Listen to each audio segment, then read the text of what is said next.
Sud Radio, 19h-20h, les vraies voix de l'emploi. On vous souhaite la bienvenue, les vraies voix de l'emploi spéciale gendarmerie. Aujourd'hui avec Philippe David, on est ensemble jusqu'à 20h.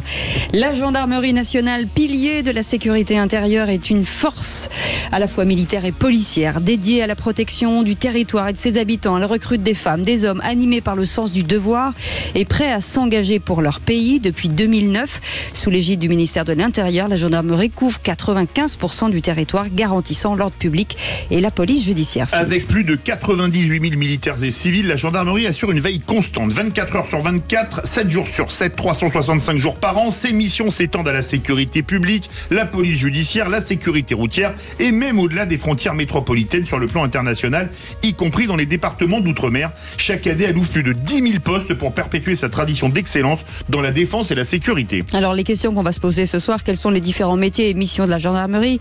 Y a-t-il un niveau d'études nécessaire pour intégrer une formation? Quels sont les différents métiers? Quelles sont les qualités requises? Comment obtient-on un grade? On va en parler tout de suite. Et ils sont tous là autour de la table. Bienvenue, c'est une spéciale gendarmerie. Les vraies voix Sud Radio. Et pour en parler, que mieux qu'une porte-parole de la gendarmerie, la colonelle Marie-Laure Pesan est avec nous. Bonsoir, merci d'être avec nous. Autour de cette table, l'aspirant de réserve Lucas Deblédis, réserviste opérationnel. Bonsoir, merci d'être avec nous. Et de votre côté, Philippe. Avec nous, le maréchal des logis chef Richard Barret, sous-officier du corps technique et administratif, mécanicien à la section nationale d'appui à la mobilité de Satory. Bonsoir. Bonsoir. Et l'élève gendarme Dylan Turcy, gendarme à la brigade de proximité de Bray-sur-Seine. C'est dans la Seine-et-Marne. Bonsoir. Bonsoir. Il y a beaucoup de bleu et il y a même un peu de kaki. Côté militaire, là. Alors, colonel, ce qui est important déjà pour bien comprendre la gendarmerie, c'est la question que tout le monde se pose. Gendarmerie, police, quels sont les territoires qui vous sont dédiés ? Concernant la gendarmerie, comme vous le disiez tout à l'heure, on a 95% du territoire. Globalement, la différence, c'est une question surtout géographique, puisque la gendarmerie est compétente sur le périurbain, les petites villes et la ruralité. On a les mêmes missions, simplement on a aussi un statut qui est différent, puisqu'on a un statut militaire et donc une organisation, un fonctionnement qui n'est pas tout à fait le même. Vous êtes militaire, mais votre ministère de tutelle, ce n'est pas le ministère des Armées, c'est le ministère de l'Intérieur, c'est bien ça, c'est pas Ballard, vous êtes plutôt Beauvau. Alors on est un peu les deux, puisque en fait effectivement on est sur Beauvau, mais on a un certain nombre de missions qui relèvent encore du ministère des Armées. On a des gendarmeries qui sont spécialisées et qui restent sous l'autorité du ministre des Armées, mais la majorité de nos missions... par exemple ? Alors on a par exemple la gendarmerie de l'air ou la gendarmerie maritime. Ce sont des unités qui vont être compétentes, notamment la gendarmerie maritime, elle va être avec la marine nationale. La gendarmerie de l'air, elle va par exemple s'occuper de la sécurité des bases militaires de l'armée de l'air. Donc on a un certain nombre de missions, la gendarmerie de l'armement aussi, qui est vraiment garante de tout ce qui est armement, pour faire très très court. Mais donc on a un certain nombre de missions qui sont encore sous l'autorité du ministre des Armées. Mais la majorité de notre quotidien, et de toutes les unités quotidiennes, les brigades, les unités moto, la gendarmerie mobile, toutes ces unités-là sont sous la responsabilité, sous l'autorité du ministre de l'Intérieur des Outre-mer. Alors la gendarmerie, on le sait depuis longtemps, on habite pour la plupart en caserne, d'autres habitent pas forcément en caserne. Est-ce que c'est un choix? Est-ce que c'est une possibilité? Comment ça s'organise? Le fonctionnement, quand on est gendarme, on a une obligation de disponibilité puisqu'on est militaire. Donc on a plusieurs statuts. Il faut savoir que quand on rentre en gendarmerie, on peut avoir deux types de carrières. Une carrière opérationnelle et une carrière plutôt de soutien du corps technique administratif. Quand on est dans une carrière opérationnelle, on va être logé en caserne puisque c'est la contrepartie de notre disponibilité. On appelle ça le logement concédé par nécessité absolue de service. Et donc on est logé gratuitement et en contrepartie, on doit être mobilisable à tout moment. H24. Voilà. C'est ça. La gendarmerie, ça représente combien d'emplois et combien de recrutements chaque année, colonel? La gendarmerie, c'est 130 militaires, quand on compte également la réserve opérationnelle dans ces 130 000 gendarmes. On a chaque année 10 à 12 000 recrutements, donc cette année on est sur 12 000 postes. L'objectif, c'est de renouveler le flot des sortants, puisque comme dans toute organisation ou administration, il y a des retraités, il y a des retraités, il y a des mouvements Exactement. Et donc il faut garder un effectif constant. Et on a également aussi un effort particulier cette année, puisque vous avez entendu parler des 200 nouvelles brigades qui vont se créer. Donc on est aussi dans cette volonté d'augmenter les effectifs, puisqu'on a plus de 2000 postes qui sont ouverts, exactement. Et donc on est sur ces 12 000 postes cette année. Alors il y a forcément des valeurs gendarmerie. Quand on rentre, qu'on soit civil ou en tout cas militaire ou en tant que gendarme, on va recruter des gens qui nous ressemblent et qui partagent les mêmes valeurs. Qui sont ? Les valeurs, c'est le sens de l'engagement déjà, avoir envie de servir les autres, d'être au service des concitoyens et de donner de son temps et surtout donner du sens à ce qu'on fait. On est dans une période où justement on est toujours en recherche de sens et là on a un vrai sens, on va protéger la population, on va sécuriser des manifestations, on va maintenir l'ordre public, on va secourir des gens, donc on a vraiment du sens qui est donné, on va lutter contre les atteintes à l'environnement, on va lutter contre la cybercriminalité, on va protéger les violences faites aux femmes ou faites aux enfants, donc on a un certain nombre de missions où on se sent utile dans nos missions. Mais vous avez une palette de métiers extrêmement large, parce on va prendre le plus mythique, désolé, le GIGN, on aura tout à l'heure le groupement d'intervention, ils sont tous mythiques, mais là, le GIGN qui a fait comme des opérations particulièrement brillantes, on se rappelle de l'Airbus de Marignane en 1994, de mémoire, on aura un PGHM, un peloton de gendarmerie de haute montagne, les brigades, il y a une énorme palette de métiers en la gendarmerie pour ceux qui cherchent un travail et qui nous écoutent. Et sur tous les terrains, c'est ça. Et sur tous les terrains, c'est ça. Sur tous les terrains, on a la gendarmerie, on a pour habitude de dire c'est 300 métiers. Donc il y en a forcément un qui est fait pour vous. Tout le monde trouve son bonheur. Et c'est vrai qu'on a des missions très riches en fonction des passions qu'on peut avoir. Vous êtes passionné de cheval, vous pouvez rentrer dans la garde républicaine. Vous aimez les animaux, les chiens, vous pouvez faire maître de chien, équipe cynophile. Vous aimez la montagne.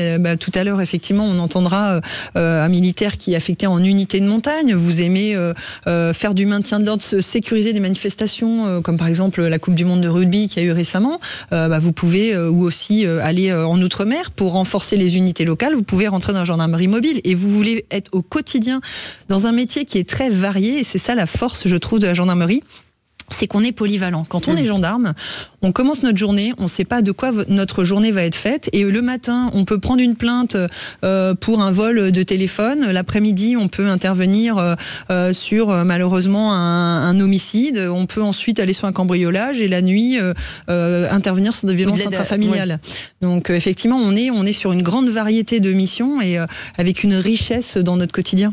Mais avec aussi des métiers techniques, puisque pour faire rouler, entre guillemets, cette gendarmerie, que ce soit les voitures, enfin, il y a des métiers totalement techniques qu'on retrouve dans le civil aussi. Oui, exactement. Les métiers opérationnels ne peuvent pas exister et fonctionner correctement sans les métiers de soutien. Et les métiers de soutien sont extrêmement importants. Tout à l'heure, on vous en parlera, mais c'est vrai qu'on a beaucoup de métiers qui sont pas sur l'opérationnel, mais qui permettent de faire de la logistique, du soutien RH, de faire de la gestion immobilière, puisque aussi la gendarmerie a un certain nombre de casernes ou de sites.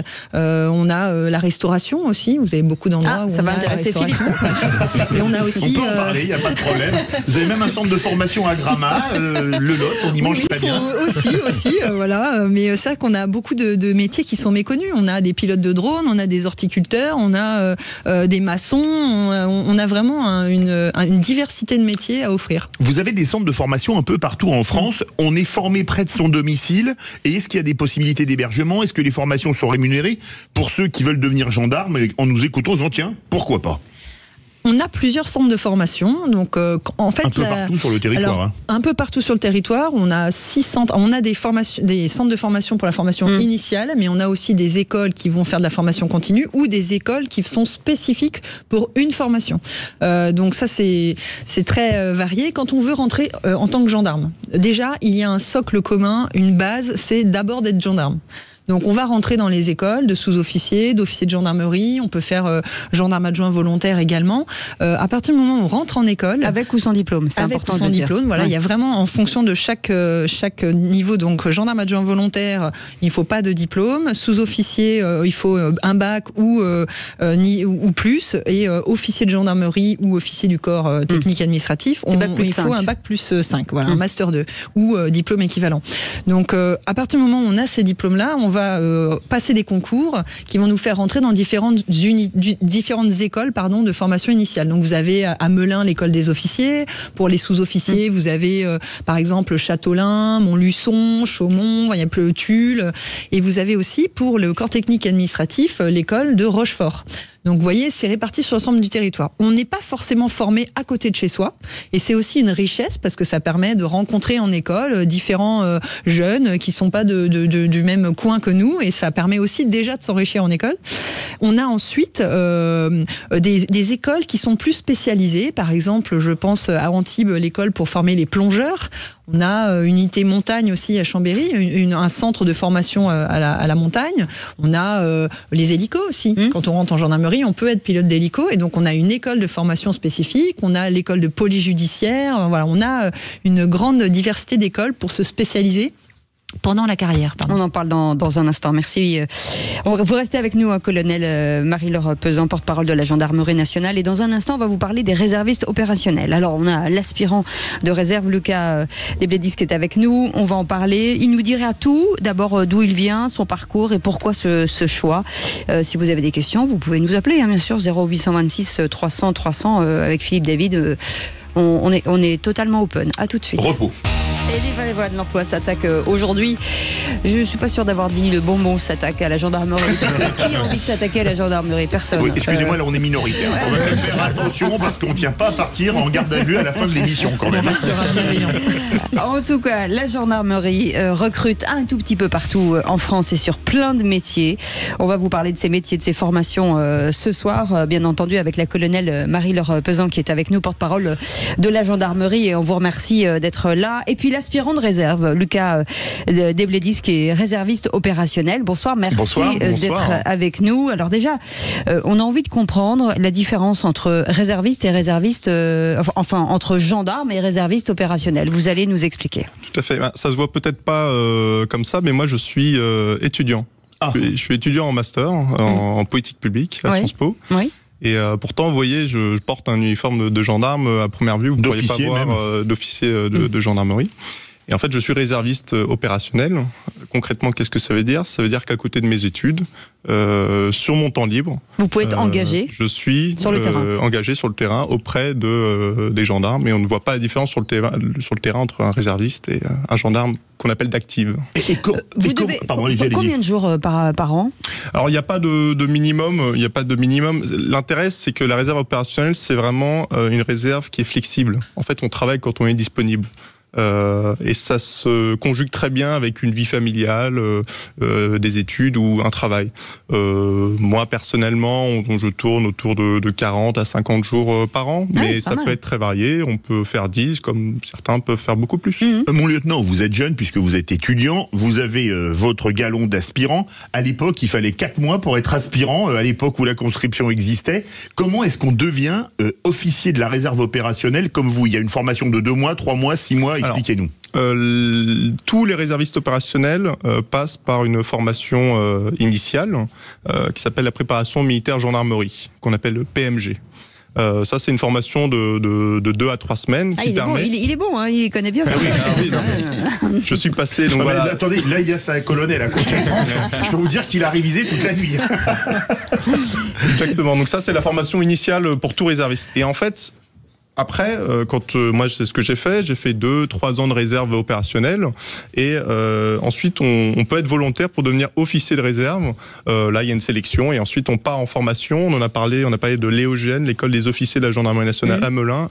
On fait une formation d'1 mois à l'EOGN pour devenir officier de réserve de la réserve opérationnelle. Qu'est-ce qui vous a poussé C'est quoi le déclic en fait? Très bonne question. Moi, j'ai pas du tout de famille en police, en gendarmerie, dans les armées, même dans la fonction publique. À vrai dire, j'ai même, je suis issu de parents français et allemands, donc aucun rapport avec la gendarmerie.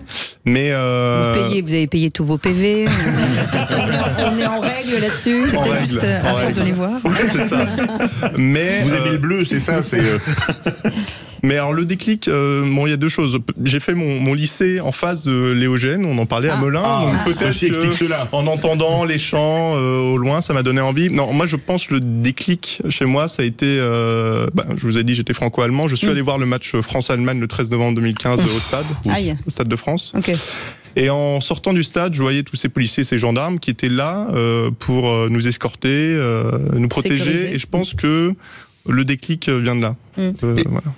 Mais vous n'aviez aucune formation militaire, quelle qu'elle soit, avant?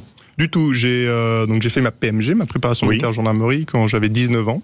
Voilà, les grades, le marcher au pas, interpeller une personne, tirer à l'arme à feu, ça m'était parfaitement inconnu. Mais pour être réserviste opérationnel officier, il y a donc 1 mois de formation à Melun. Mais pour être réserviste opérationnel, sous-officier ou militaire du rang, c'est comment? Alors, pardon, c'est pas militaire du rang, c'est gendarme. Autant pour moi, j'ai dit une bêtise. Pour gendarme. Vous voulez, par rapport à la réserve? À la formation. À la formation de la réserve. Il y a cette PMG, en fait, qui est de 2 semaines. Pour les officiers. Pour le réserviste de sous-officier, pour le grade de sous-officier. Et ensuite, après, il y a une formation, je ne sais plus combien de temps elle est, 3 qui est d'un mois. La formation, voilà. Pour devenir réserviste opérationnel, c'est la PMG. Ça, c'est tout le monde passe par là. Et ensuite, éventuellement, si on vous trouve les capacités pour devenir officier de réserve, il y aura une deuxième formation. Et on vous apprend quoi dans ces 2 semaines? En 2 semaines, en fait, on apprend vraiment l'ensemble des connaissances pour, après les 2 semaines, être sur le terrain, auprès des gendarmes, et si besoin, intervenir sur des situations potentiellement dangereuses. Est-ce qu'il y a du droit? Est-ce qu'il y a du bien sûr. prise en main de l'arme à feu, par exemple? En 2 semaines, on vous apprend d'abord les valeurs militaires. Vous serez 2 semaines en camp militaire, donc il faut savoir marcher au pas, voilà. Et ensuite, vous avez toute ce qu'on appelle l'intervention professionnelle, donc savoir interpeller une personne, savoir menotter une personne, savoir tirer à l'arme à feu, et évidemment le cadre légal qui est connu par cœur au bout des 2 semaines. Vous avez le statut d'OPJ, officier de police judiciaire? Non. Quand on est réserviste, on n'est pas OPJ. C'est-à-dire que, par exemple, on ne mène pas d'enquête. Moi, personnellement, je ne peux pas placer quelqu'un en garde à vue. On n'a pas ce niveau. On assiste les gendarmes sur toute leur mission de police judiciaire. On est vraiment là pour les assister. Sur colonel, sur cette réserve opérationnelle, on est vraiment dans l'engagement, on est vraiment dans la vocation en fait. Finalement, la vocation se déclenche. Oui, on est vraiment dans cette volonté de participer à la vie de la collectivité, d'apporter une protection, une aide à la sécurisation et à la sécurité de tous en fait. C'est vraiment, je pense, ça qui donne envie de s'engager dans la réserve et on a dans les profils des réservistes certains qui, à un moment donné, avaient envie d'être gendarmes et puis ont décidé d'épouser une autre carrière et qui ont toujours gardé ça en eux et qui, finalement, du coup, donnent un certain nombre de jours. Ça peut aller jusqu'à 120 jours, la réserve. Oui, donc, on peut quand même être très présent et avoir des missions extrêmement variées. Voilà. C'est jusqu'à quel âge? On peut être réserviste opérationnel de quel âge et jusqu'à quel âge? De 7 à 77 ans. Non, c'est pas ça. On peut rentrer donc on peut devenir réserviste entre 17 ans et 40 ans. Mais ensuite, une fois qu'on est réserviste, on peut être réserviste jusqu'à 70 ans. Donc, vous voyez, ça nous laisse un champ des possibles assez important. Quelle est la rémunération quand on va travailler? Parce que c'est quand même un travail, il faut se déplacer pour y aller, ça coûte de l'essence ou un ticket de métro, etc. Quelle est la rémunération d'un réserviste opérationnel? C'est un travail, en même temps, pas vraiment. C'est d'abord un engagement. Oui. Voilà, que nos éditeurs se disent pas, c'est un travail. Faut pas faire ça pour l'argent. Non, mais vraiment, c'est quelque chose qui est rappelé. C'est pas un travail, c'est vraiment un engagement à côté d'une activité principale. En effet, on reçoit une rémunération pour chaque jour travaillé. En fait, c'est plus un dédommagement en fait qu'une rémunération. Tout de même, tout de même, on commence à partir d'à peu près 60 €, ce qui, comme moi, quand on est étudiant et qu'on fait, on travaille les week-ends, c'est appréciable et on peut monter en grade et plus on monte de grade, évidemment, plus la rémunération augmente. Est-ce que la première fois qu'on est sur le terrain, habillé en gendarme, la première fois qu'on s'habille, forcément, il y a quelque chose qui vous traverse l'esprit? Oui, la première fois qu'on rentre déjà dans une caserne de gendarmerie, parce que c'est quand même des lieux particuliers, qu'on enfile l'uniforme, le gilet pare-balles, qu'on s'arme, puisque nous sommes toujours armés, au même titre que les gendarmes, d'un pistolet. Oui, évidemment. Alors il y a une part de fierté. Mais l'importance aussi du rôle, de tenir son rôle. De la confiance que la gendarmerie nous donne. Alors on est très bien formés, vraiment. Même si la formation peut paraître courte, on est très bien formés. Mais c'est surtout la confiance que nous accorde l'institution, nous, citoyens qui venons de tous les horizons. Moi je me rappelle dans ma PMG, dans ma chambre, donc j'étais étudiant, mais on avait un infirmier, un maçon, on a vraiment de toutes les couches sociales et c'est ça qui est c'est ce qui fait le sel de la gendarmerie, justement. Allez, vous restez avec nous, on ira voir dans un instant un autre élève gendarme, Dylan Turcy, gendarme à la brigade de proximité de Bray-sur-Seine dans le 77, la gendarmerie départementale et là il y a pas mal de choses aussi à voir, à dire et beaucoup d'expertise. On en parle dans un instant, à tout de suite. C'est une vraie voie de l'emploi un peu particulière puisqu'on parle gendarmerie avec énormément de postes ouverts. Colonel Marie-Laure Pesin est avec nous, porte-parole de la gendarmerie. Tous ces postes qui s'ouvrent aujourd'hui, à peu près 10 000, combien 10 000 par an 12 000 postes 12 000. Pour cette année, oui. Pour cette année. Oui. Et sur quel secteur On a tout type de postes. On a le poste de sous-officier de gendarmerie, on a le corps technique et administratif, des postes d'officiers, des postes de gendarme adjoint volontaire, on a des postes aussi gendarme adjoint volontaire, puis on a aussi des postes de réservistes qui viennent s'ajouter à cela. Et des formations qui ont démarré, là il y a... Alors hier, c'est ouvert le concours pour l'inscription. Vous pouvez, depuis hier, les concours de sous-officiers de gendarmerie et de sous-officiers du corps technique et administratif se sont ouverts, donc vous pouvez d'ores et déjà candidater et vous avez jusqu'à l'été pour le faire. Avec nous un élève gendarme, Dylan Turcy, gendarme à la brigade de proximité de Bray-sur-Seine dans la Seine-et-Marne. Bonsoir. Bonsoir. Alors, comment êtes-vous devenu élève gendarme? Ça a été comme le lieutenant, vous avez votre lycée en face de la gendarmerie, vous dites tiens, j'ai la vocation, comment ça s'est fait? Non, pas exactement. J'étais, comme mon lieutenant ici présent, réserviste, comme il a décrit juste avant, en fait. Opérationnel. Donc, c'est ça, exactement. Donc pareil, PMG, 2 semaines, et puis à l'issue de ça, j'ai été réserviste pendant 3 ans. Et j'avais cet objectif en tête de pouvoir passer justement le concours de sous-officier de gendarmerie, donc que j'ai réussi en 2023. Bravo. Bravo. Merci. Et à l'issue de ça, donc j'ai effectué 9 mois à l'école de gendarmerie de Montluçon, ce qui m'a permis de sortir là tout récemment en janvier, élève gendarme donc à la brigade de Bray-sur-Seine. L'avenir, c'est quoi aujourd'hui, après une fois qu'on est élève, à quel moment on permute véritablement gendarme? Alors, on a une période d'observation équivalente à un stage en arrivant en brigade. Donc là, pour ma part, ça va durer 3 mois. Donc en fait, il faut que le cycle de formation soit égal à 1 an. Faut savoir qu'en école, les durées ne sont pas forcément égales. On peut avoir 7 mois, 8 ou 9. Donc à l'issue de ça, pour que ce soit 1 an de formation complète, une période, c'est ça, d'observation en brigade, donc il peut être modulé aussi. Et comment se passe globalement la formation d'élèves gendarmes? Ce que vous faites tous les jours. Oui, au mieux d'ailleurs. Visiblement, oui. Vous avez l'air en pleine forme. Oui. Alors, on a une première partie, donc c'est divisé en 2 parties. La première partie, on est sur une partie dite verte. Donc là, on va être vraiment sur le côté militaire. Donc on va nous apprendre. Donc vous êtes en treillis comme le chef qui est à côté de vous. Exactement, treillis, etc.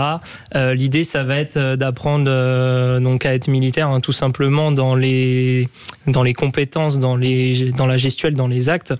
Et il y a une deuxième partie qui va être dite plutôt bleue, où là on va être orienté vraiment procédure et intervention professionnelle, donc comme on en a parlé aussi tout à l'heure. Donc là, pour le coup, on rentre vraiment dans le dur du droit, par exemple. Voilà, c'est ça exactement, le cadre légal, etc. Et ce qui est intéressant là-dessus, c'est qu'on est issu de plusieurs milieux. Moi, pour ma part, du coup, j'étais ancien réserviste, mais il peut très bien y avoir des civils ou alors des anciens militaires d'autres armées qui, du coup, ont des compétences un peu plus poussées sur la partie entre guillemets verte, qui peuvent nous tirer vers le haut. Et à l'inverse, les anciens internes comme les GAV ou les réservistes, on peut apporter notre pierre à l'édifice sur la partie un petit peu plus gendarmerie. Est-ce que ça vous a changé ? Changer, peut-être pas, ça m'a apporté beaucoup de compétences en tout cas, et puis un savoir-être aussi, parce que c'est pas anodin, mine de rien, on a un statut quand même militaire, ce qui il faut pouvoir l'assumer. Et puis de l'autre côté aussi, il y a cet aspect, voilà, comme on disait tout à l'heure, c'est un métier, mais ça peut être aussi plus qu'un métier en fait finalement. Oui. Vous êtes à la brigade de proximité de Bray-sur-Seine. Comment ça se passe la vie en brigade? Encore une fois, ça se passe très bien. Oui. Vous êtes quelqu'un de positif, vous, c'est bien. Toujours. Alors, ça c'est se pas passe. trop dur. Vous pensez qu'il va vous balancer des dossiers, c'est ça? Sur vous, j'espère. Non. On dépasse, regardez, Colombe. On les garde. On a un panel de missions assez variées. On peut très bien faire, par exemple, de la police route le matin, une patrouille l'après-midi, et puis dans le même temps, le lendemain, auditionner quelqu'un en tant que victime ou en tant que mise en cause. C'est très très varié, et on peut avoir également des astreintes, être au pied du téléphone, et si jamais on a besoin de nous, voilà, on intervient au besoin. Colonel, souvent, et je rebondis sur ce qu'il dit sur le savoir-être, souvent ceux qui sortent de la gendarmerie pour retrouver une vie civile dans un autre métier disent que le fait d'avoir été gendarme sur son CV, ça change tout finalement dans les recrutements, même en réserve opérationnelle ou même en réserve civile aussi parfois. C'est vrai que la formation est très axée sur les savoir-être, parce que les compétences, il faut avoir un socle minimum de compétences, mais ensuite, comme on est dans une institution où on est on fonctionne en binôme, on est toujours au sein d'un groupe, d'une équipe, d'une unité, et donc on a toujours les anciens qui vont aider, qui vont former les plus jeunes, et donc ce qui est très important surtout, c'est d'acquérir des savoir-être, et les savoir-être, ça va être le dépassement de soi. Quand on est en école, on apprend beaucoup à se dépasser, on essaye d'identifier nos limites pour savoir de quoi on est capable justement dans la durée. Quand on vous a des missions, il faut beaucoup prendre sur soi, où ça dure pendant des heures. On est dans des conditions parfois très difficiles, très extrêmes. C'est important d'avoir le savoir-être nécessaire pour pouvoir affronter ces missions-là. Et on a aussi beaucoup d'empathie à avoir, à développer. On a beaucoup de savoir-être comme ça qui sont précieux. La gestion de l'humain, très importante. La gestion de l'humain, exactement. Ouais. Ça, c'est quelque chose qui est très important. Je pense la disponibilité, l'adaptabilité aussi, parce que, comme on le disait, la gendarmerie, on est tous très généralistes, un peu à la différence de la police qui va avoir une tendance à être très spécialisée, avec des gens spécialisés dans un domaine. Nous, on est un peu généraliste. Et donc, on est cette capacité de s'adapter à différentes missions, différents sujets, peut être aussi une force pour une entreprise, par exemple. Quand je vous posais la question tout à l'heure en disant qu'est-ce que vous avez appris de vous, effectivement, quand on est face à quelqu'un, c'est difficile parfois, dans des moments difficiles, face à un gendarme où l'autre perd son sang-froid. On apprend aussi à gérer cet humain qui est pas toujours évident. Complètement. On a toute une partie intervention professionnelle qui est le socle un petit peu du métier, parce que mine de rien, on est très astreint à intervenir sur ce genre de situation. Et il y a une part d'humain aussi à côté. Et c'est vrai que c'est le facteur humain, voilà, qui est souvent le plus important, parce que en ayant des compétences, on peut gérer certaines choses, mais le facteur humain, on pourra pas le remplacer. Et c'est vrai que comme on disait tout à l'heure, voilà, le savoir-être et juste de l'allocution, de l'empathie, du dialogue, ça peut désamorcer beaucoup de situations. Allez, on fait une petite pause, on revient dans un instant. On ira sur le côté Satori, par exemple. Technique, on va parler technique avec le chef, maréchal des logis, chef Richard Barret, sous-officier du corps technique et administratif, mécanicien à la section nationale d'appui à la mobilité à Satori et au PGHM. Et au PGHM de Bourg-Saint-Maurice. Là, l'émission va tutoyer les sommets. Oh, c'est beau. Sud Radio, 19h-20h, les vraies voix de l'emploi. Les vraies voix de l'emploi, spéciale gendarmerie avec la colonelle Marie-Laure Pesan, porte-parole de la gendarmerie nationale. Sur ces métiers aussi, on a beaucoup d'expertise, on en a parlé. On parle aussi de ces métiers d'aujourd'hui qui font la société d'aujourd'hui, sur la cybercriminalité par exemple, sur toute la partie des réseaux sociaux, sur toute cette communication. C'est aussi au CIRPA, c'est la communication de la gendarmerie nationale. Il y a beaucoup de postes aussi à pourvoir. On est beaucoup en recherche de compétences scientifiques, puisque maintenant notre métier se développe. On avait déjà une grande part scientifique. À l'époque, on pensait plus à la biologie, à la chimie, vous voyez, les compétences comme celle-là. Mais maintenant, tout se passe dans le monde numérique aussi. Donc, c'est important de pouvoir avoir des compétences dans le monde numérique, de pouvoir enquêter dans le monde cyber, de développer aussi des logiciels pour la gendarmerie. Donc, toutes les compétences scientifiques sont les bienvenues. On en a besoin. Et là, on va passer du bleu au kaki avec le maréchal des logis-chefs Richard Barret, sous-officier du corps technique et administratif, mécanicien à la section nationale d'appui à la mobilité à Satori. Quels sont les métiers techniques de la gendarmerie? Ils doivent être très nombreux parce que vous entretenez des hélicoptères avec les PGHM, des camions, des voitures, des fusils d'assaut. Comment ça se passe? Effectivement, là, au niveau de la gendarmerie, c'est quand même très très varié. Moi, dans ma spécialité, justement, on est principalement sur les engins, les véhicules terrestres, donc roulants. Roulant, oui. Tout à fait. Donc tout ce qui est voiture ou camion, toute la gamme blindée. Donc les anciens, les VBRG, les VAB, etc. Et bien sûr le nouveau véhicule Centaure qui est tout juste, vient tout juste de sortir. Tout nouveau, tout beau. Donc voilà, donc on est amené à intervenir sur toute cette gamme de véhicules et les poids lourds et les camions. Et voilà. Mais est-ce que vous aviez cette expertise avant de rentrer en gendarmerie ou c'est la gendarmerie qui vous a appris cette expertise? Donc en fait, moi, j'étais pas du tout dans le milieu automobile. J'étais en industrie. Donc c'est la gendarmerie qui m'a totalement formé dans le domaine. Donc, vous faisiez quoi dans l'industrie sans discrétion? Donc j'étais technicien de méthode en industrie agroalimentaire. D'accord. Donc un choix de changer de métier pour voir un peu autre chose, mais par contre tout en restant dans le technique. Effectivement, la gendarmerie m'a proposé, nous a donné la possibilité de rentrer et de continuer à m'épanouir dans le domaine. Colonel, est-ce qu'on peut se reformer dans la gendarmerie quand on est dans un secteur, de dire, moi je change une reconversion au sein de la gendarmerie? Est-ce qu'on peut se reformer dans sa carrière? On peut, quand on est gendarme, on est par définition généraliste, donc on peut décider d'aller sur une spécialité. Il y a des formations en interne qui sont proposées en fonction des besoins, bien sûr, identifiés par l'institution. Et on a aussi parfois des appels à volontaires. Vous voulez être pilote d'hélicoptère, vous allez voir un appel passer, vous allez y répondre, et puis vous allez ensuite pouvoir bénéficier d'une formation pour devenir pilote. Quand vous voulez être en haute montagne, vous allez avoir des concours ou des tests internes et qui vont nécessiter de se préparer. Donc là, vous allez pouvoir vous préparer avec l'aide aussi de vos camarades et passer de nouveaux tests. C'est pareil pour les unités d'intervention. Donc on a la possibilité, au cours de sa carrière, de changer d'orientation. Alors parfois c'est plus complexe de passer de maître chien à pilote d'hélicoptère, mais bon, on a des possibilités. Alors chef Barret, la formation est valable pour tous les matériels dans la gendarmerie. C'est uniquement à Satori qu'on fait l'entretien. Vous prenez par exemple des jeunes qui ne connaissent rien à la mécanique, vous en faites des mécaniciens voitures, des mécaniciens poids lourds. Comment ça se passe? Vous les formez de A à Z ou ils ont déjà un CAP de mécano? Évidemment, sorti du concours, on passe quand même quasiment comme tous mes camarades, quelques mois en formation. Donc on a une première phase de formation militaire comme tout le monde. Ensuite on a une formation spécifique où là on va nous apprendre toutes les bases de la mécanique. Et ensuite, la continuité se fait directement en unité. Donc là, on a différentes formations suivant le secteur où on est affecté. On a des formations soit sur les véhicules légers, soit sur les véhicules lourds. En l'occurrence, pour Satori, nous, c'est tout ce qui est lourd et blindé. Donc là-dessus, j'ai eu l'opportunité d'avoir des formations sur toute la gamme de véhicules qui est concernée. Mais ça veut dire qu'on est à l'école ou on travaille en même temps, en fait? Non. Désolé. On a eu une formation de base et ensuite on travaille concrètement. On fait des opérations. Évidemment, au départ, on est accompagné pour ceux qui se sentent pas à l'aise, suivant l'affinité de chacun, avec les véhicules pour les entretiens, sachant que derrière on a des contrôles qui permettent justement de faire sortir les véhicules convenablement. Donc, et par la suite, travailler en tant que mécanicien à part entière.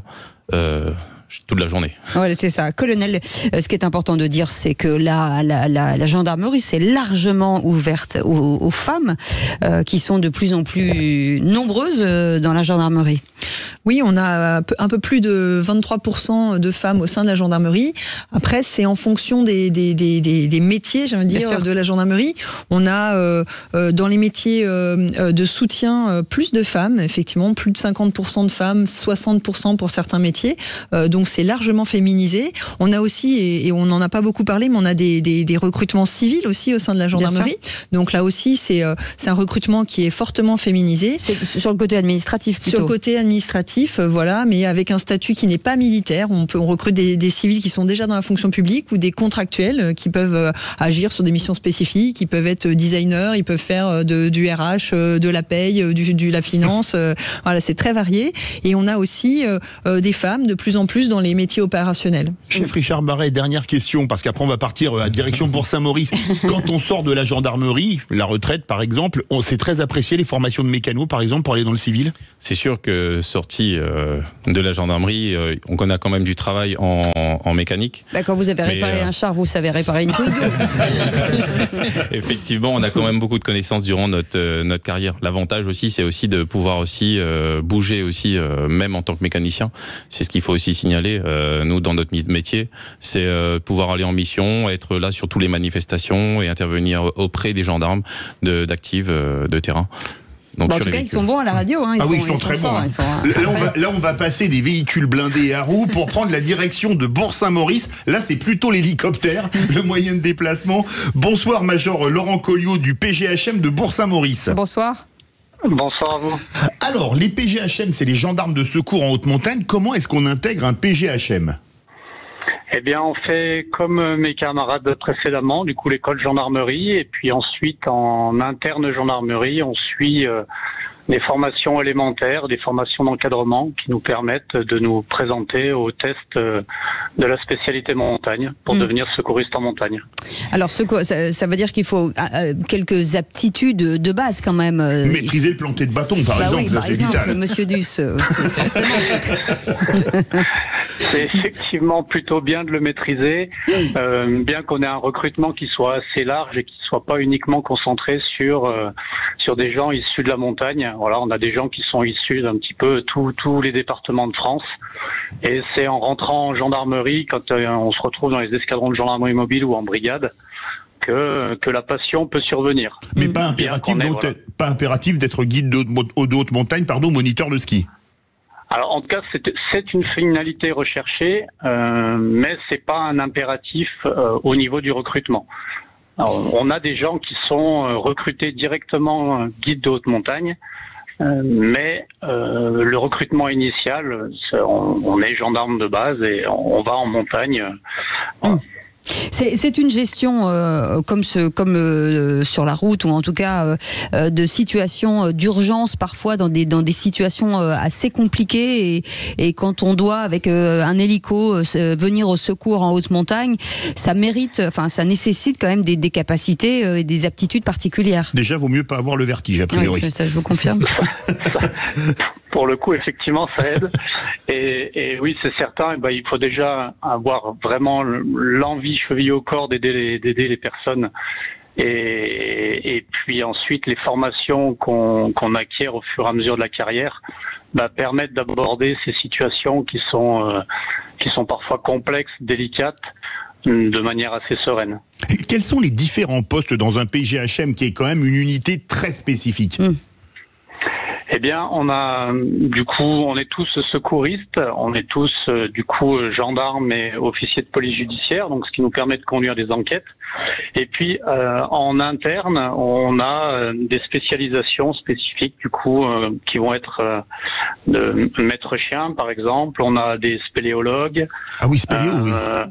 Oui, voilà. Oui. On a également, on se forme dans le civil à l'école nationale de ski d'alpinisme. Donc, vous précisiez tout à l'heure. Donc, on a des guides de haute montagne, on a des moniteurs de ski, on a des spéléologues, des DE canyon, etc., etc. Voilà. Mais c'est assez vaste. Mais il faut un âge minimum quand même. Il faut un peu de bouteille, j'imagine, pour ce type d'expertise. Non, pas forcément. On a des jeunes gens qui rentrent chez nous pour faire un petit peu leurs armes, donc ils viennent nous aider, donc des GAV qui se présentent en PGHM et qui peuvent avoir déjà 18 ans. Donc c'est des jeunes qu'on va former en interne et qu'on va aider pour pouvoir rentrer chez nous plus tard quand ils passeront sous-officiers. Donc ils vont faire leur expérience comme ça, et d'autres qui font leur expérience d'abord dans le civil. qui vont avoir des métiers liés au secours, qui vont être pisteurs secouristes, qui vont être guides ou autres, et puis ils vont rentrer ensuite chez nous une fois qu'ils auront une expérience un petit peu plus affirmée. L'outil des PGHM, c'est souvent l'hélicoptère, c'est des personnels techniques qui s'occupent des hélicoptères. Comment ça se passe par exemple? Ils sont formés directement ou ils sont déjà pilotes d'hélico dans le civil? Comment ça se passe? Alors, je m'avancerai pas à leur place parce que c'est pas quelque chose qu'on maîtrise. Nous, PGHM, les unités, les moyens aériens sont complètement indépendants des PGHM. Ah d'accord. Moi, je pensais qu'ils faisaient partie de...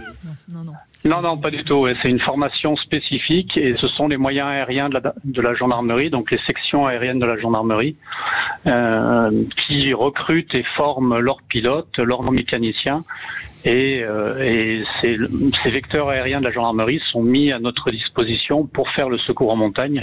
Mais ils ne font pas que ça. Voilà, ce n'est pas l'unique mission qui leur est dévolue. La colonel Pesan veut réagir, c'est ça, c'est deux unités totalement différentes. Oui, en fait, vous avez les forces aériennes de la gendarmerie qui en fait est constituée de tous les hélicoptères de la gendarmerie qui peuvent agir sur le territoire national, qui peuvent agir en outre-mer, qui agissent en haute montagne, en montagne. Enfin, c'est un outil, c'est un moyen qui nous permet d'avoir aussi une vision en 3 dimensions et aussi qui nous permet de transporter des troupes ou justement des gendarmes de haute montagne pour aller faire du secours. Donc c'est un outil qui est très polyvalent et qu'on trouve sur l'ensemble du territoire.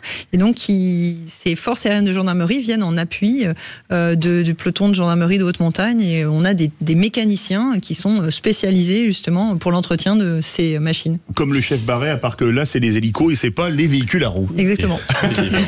Mais là vous permutez pas par contre. En tout cas, merci sincèrement à tous. Merci colonel Marie-Laure Pesan, porte-parole de la gendarmerie. Merci à vous, Lucas Desblés-10, réserviste opérationnel. Merci beaucoup d'avoir été avec nous.